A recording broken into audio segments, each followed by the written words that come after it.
Doctor صاحب obviously اتنی چیزیں ہو رہی ہیں اور کوئی بریک بھی نہیں مل رہی، اور امریکہ رجیم چینج ایٹمی پروگرام ختم کرنے کی باتیں کرتا ہے،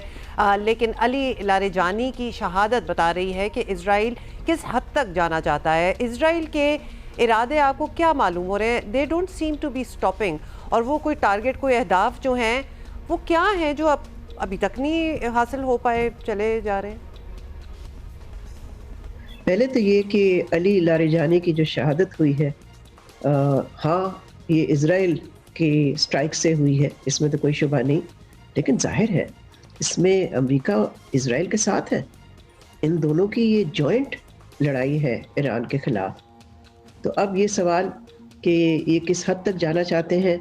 میرا خیال ہے اسرائیل کو ہم الگ نہیں کر سکتے امریکہ سے، یہ دونوں کس حد تک جانا چاہتے ہیں یہ تو پتہ چلے گا جب ٹرمپ پہ پریشر بڑھتا جائے گا، اور آپ کو پتہ ہے کہ دباؤ بڑھ رہا ہے ٹرمپ پہ۔ جہاں تک لاریجانی کی شہادت ہے، ایرانین لیڈرز نے تو کہہ دیا ہے کہ ایک شخص کی شہادت سے ان کا پورا نظام جو ہے وہ ڈی سٹیبلائز نہیں ہو سکتا۔ ظاہر ہے یہ بہت ہی بڑا سیٹ بیک ہے ایران کے لیے، اس میں تو کوئی شبہ نہیں، لیکن ایران نہ صرف ایران نے سروائیو کیا آیت اللہ خامنہ کی شہادت کے بعد، بلکہ اس کے بعد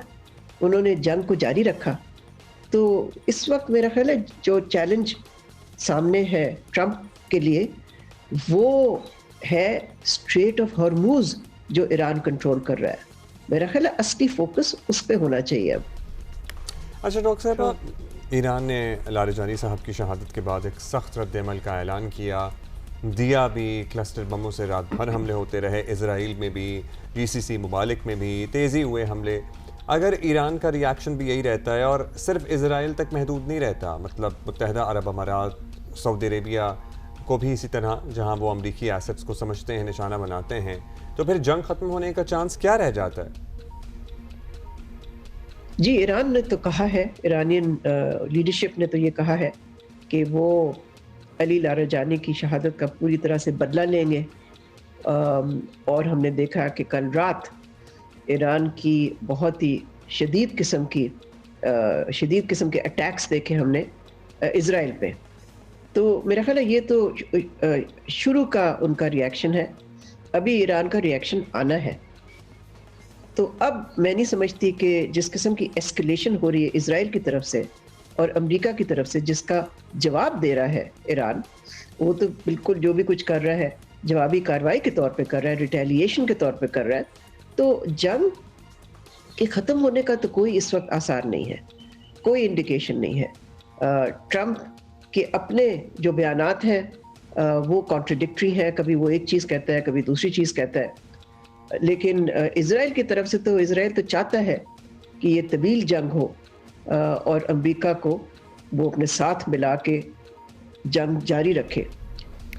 اچھا اب یہ بتائیں کہ جو ممالک اس پوری جنگ میں مطلب بیک گراؤنڈ میں نہیں بلکہ فور فرنٹ پہ آ کے بالکل سامنے آ کر مصالحتی کردار جو ہے وہ ادا کر رہے ہیں، ان میں پاکستان ہی سر فہرست ہے، اور پاکستان ایک بڑی اچھی یونیک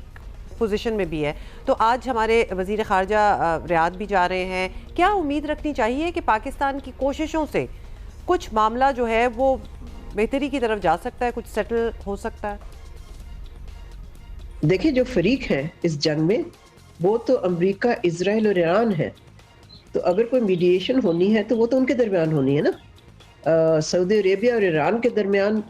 جو بھی اگر ایک آپ کہہ لیں کشیدگی اگر کم کرنے کی کوشش ہو رہی ہے تو اسے جنگ تو نہیں رکے گی نا، وہ تو صرف اس پہ فوکسڈ ہے کہ جو ایران کے اٹیکس ہیں، ریٹیلیٹری اٹیکس امریکن بیسز پہ یا سعودی انرجی انفراسٹرکچر پہ، وہ ختم ہوتے ہیں یا نہیں ہوتے وہ ایک الگ قصہ ہے، لیکن وہ تو ایک آپ کہہ سکتے ہیں کہ اٹس اے فال آؤٹ، اور اس کا تو ایک اسپن آف ہے جنگ کا، اور وہ جنگ تو اسرائیل اور امریکہ اور ایران کے درمیان ہے، اس پہ تو کوئی میڈیشن کی ایفرٹ نہیں نظر آ رہی۔